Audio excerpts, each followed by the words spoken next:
everyone, today I'm going to make a card for my mom's birthday. It's her birthday on the weekend. I'm going to use this Flower Kite pack by October Afternoon. This is one of my favourite packs of the moment actually. I just love all of these patterns, so I'm going to really enjoy making this card for my mom. So to get started, I've already cut down my standard size card in a sort of a lightweight cream cardstock. And I've cut down these two bits of pattern paper. One is at 5 centimetres by the width of the card, and the other one's at 4.5 centimetres by the width of the card. And next what I need to do is just distress the edges with some distress ink. To do that, I tend to use my Cuttlebug A block, just because it saves my mat getting all dirty with all the ink. I also just wear a glove on my left hand,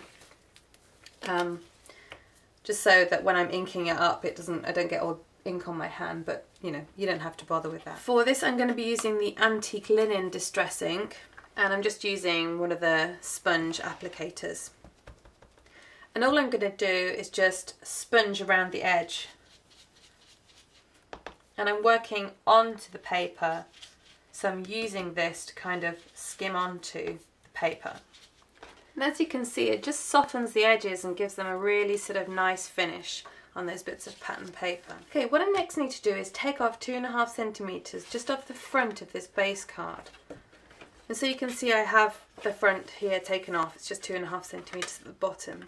And then what I'm going to do is use my Fiskars scallop punch and just punch a border along the bottom of the card.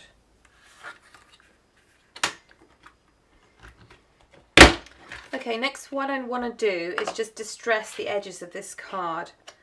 And I'm going to cover most of the front up, so I'm just going to distress this bottom scalloped edge here and the top here. And again, I'm just using that antique linen to get that effect. You don't have to put too much on to get quite a good definition going on there. Okay, now we can start sticking the card together. So, first of all, I need to just put some adhesive on the very top of this card, very top of this pattern paper. Next, what I need to do is just to line this up with the bottom of the inside of the card, and then I can just close the card onto the front of this, and then I know that that then produces the base card, and it's just the right set at the right height. Then I'm going to adhere this one down.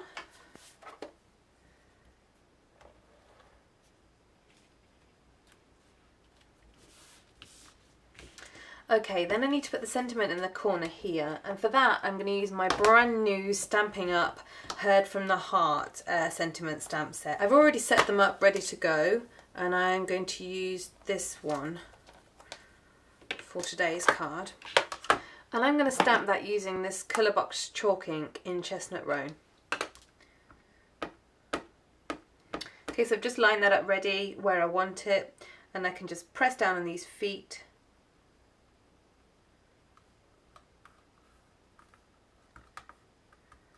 And it stamps it perfectly where I wanted it. I really do like this this Fiskars tool. It's good. Okay, so that's the basic part of the card done. I'm going to add some butterflies to it. The butterflies I'm going to use are these Cling stamp set by Hero Arts, and it is called the Butterflies 3 Images. And I'm going to use these two here at the bottom. Okay, I've just set them both up on the block together because I'm going to stamp them both 3 times. I'm going to stamp these in Distress Ink in Vintage Photo, and I'm also going to be colouring them in using Distress Inks as well. And it'll just add that kind of overall distressed look to the card. So I've inked those up, and I'm just going to stamp them. So I've stamped the images 3 times there. Okay, next what I need to do is to colour these in. As I say, I'm going to be using some distress inks for that. I'm going to use Vintage Photo, Peeled Paint and Broken China. And I'm actually just going to use the ink to colour these in, plus this Letraset Aqua marker, which is a water-based pen. And this is just the blender. So I'm just going to get some of this ink on my block, so I don't have to take straight from the ink pad. Just gives you a bit more control over the colour.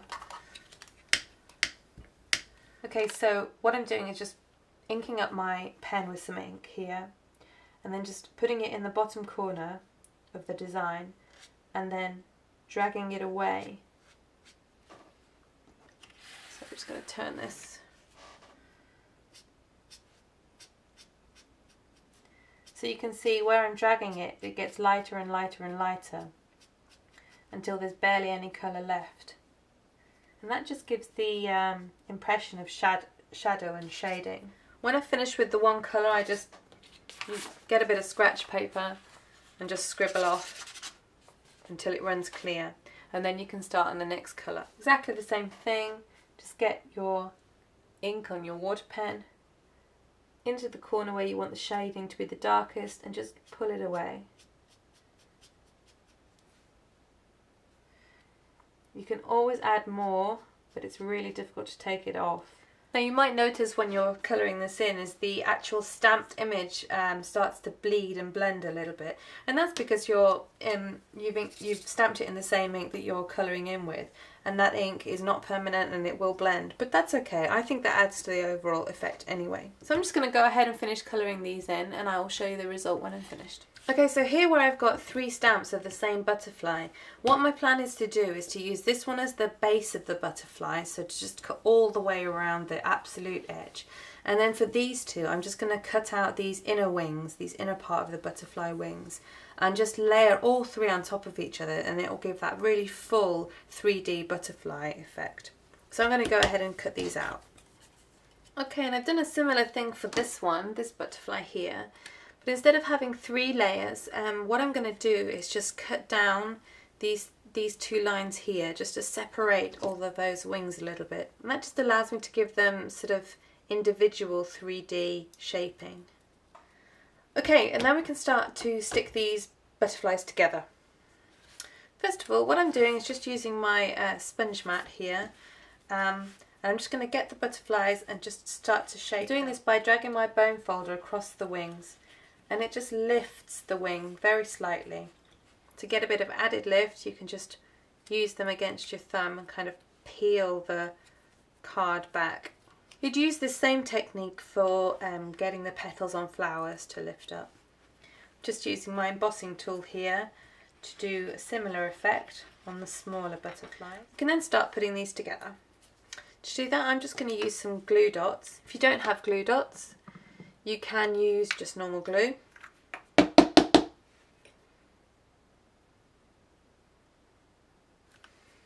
Just run a strip down the back of the body and then adhere it in place.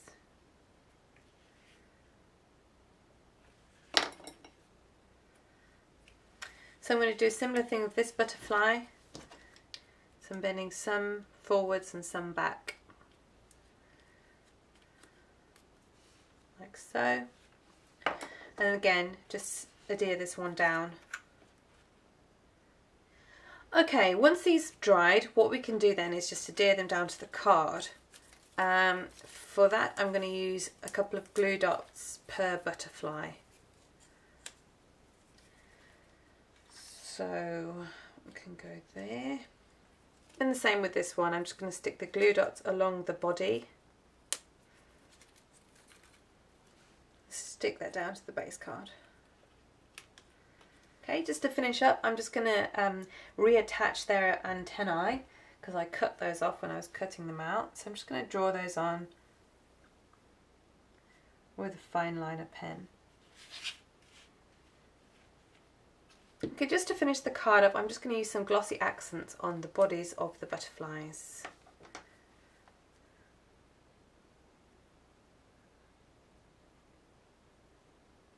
And that'll take an hour or so to dry, so you just want to set that aside while it's drying. And there's one last final thing though, I am going to corner chomp those bottom 2 corners. Okay, so that's today's card done. I hope you enjoyed it, and I will see you next time. Bye!